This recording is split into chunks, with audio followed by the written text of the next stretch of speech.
একজন নারীর অলংকারই হচ্ছে তার স্বামী। স্বামী স্ত্রীর সম্পর্ক শুধু দুনিয়ার নয়, এটা জান্নাতের দিকেও একসাথে পথ চলার নাম। আল্লাহ যেন আমাদের এই সম্পর্ককে বরকতপূর্ণ করে রাখেন। আসসালামু আলাইকুম, আমি শারমিন আক্তার আবারও নতুন একটি ব্লগ নিয়ে আসলাম আপনাদের মাঝে। কেমন আছেন সবাই? আলহামদুলিল্লাহ, আমি ভালো আছি। প্রায় 1 মাস পর স্কুল খুলে দিয়েছে, আর স্কুল খোলার সাথে সাথেই ওদের অর্ধবার্ষিকী পরীক্ষা শুরু হয়ে গিয়েছে।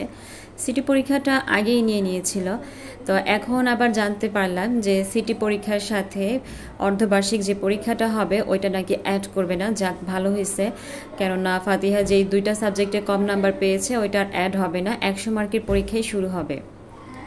আজকে সারাদিনই খুব ব্যস্ত ছিলাম। রায়ানকে সকালবেলা মাদ্রাসায় নিয়ে এসেছি, আবার এসেই ফাতিহাকে স্কুলে নিয়ে গিয়েছি।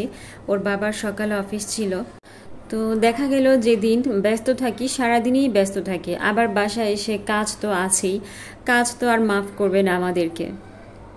তো দুপুরে রান্না বান্না শুরু করে দিয়েছি। আজকে রান্না করছি গরুর মাংস আর আলু। আপনারা হয়তো বা ভাবতেছেন যে বট, আসলে বট না। গরুর মাংসগুলোকে আমি ছোট ছোট টুকরো করে তারপরে রান্না করছি। কিছুদিন যাবৎ ফাতিহার বাবা অনেক অসুস্থ হচ্ছে, বারবার অসুস্থ হচ্ছে, প্রেশার হাই হচ্ছে, প্রেশারের ওষুধও খাচ্ছে, তারপরেও প্রেশার নামছে না। তো কয়েকদিন যাবৎ আমি বলছি যে ডাক্তার দেখাও, ডাক্তার দেখাও, ডাক্তারই দেখাইতে চায় না। তো জোর জবরদস্ত করেই সেদিন ডাক্তারের কাছে নিয়ে গিয়েছিলাম। আসলে সব পুরুষরাই একই হয়, তারা নিজেদের জন্য কোনো কিছুই করতে চায় না। আর ডাক্তার তো দূরের কথা, মনে হয় বছরে একবারও ডাক্তার দেখায় কিনা সন্দেহ।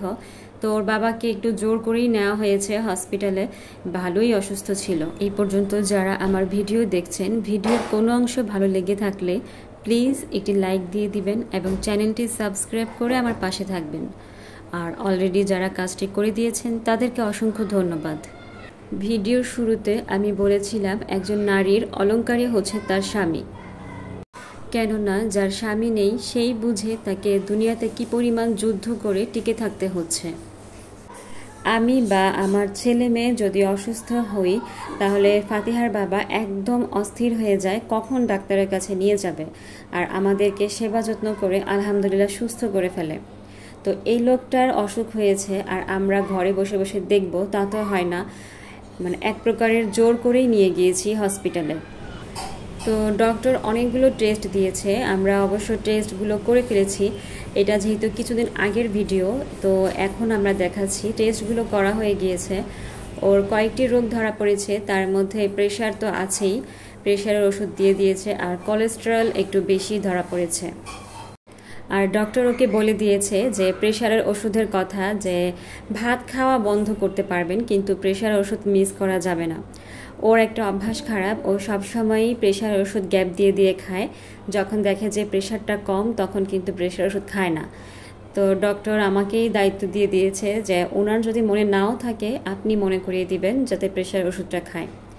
তো আজকে এই পর্যন্তই, পরবর্তী ভিডিও দেখার অপেক্ষায় থাকুন। আল্লাহ হাফেজ, আসসালামু আলাইকুম।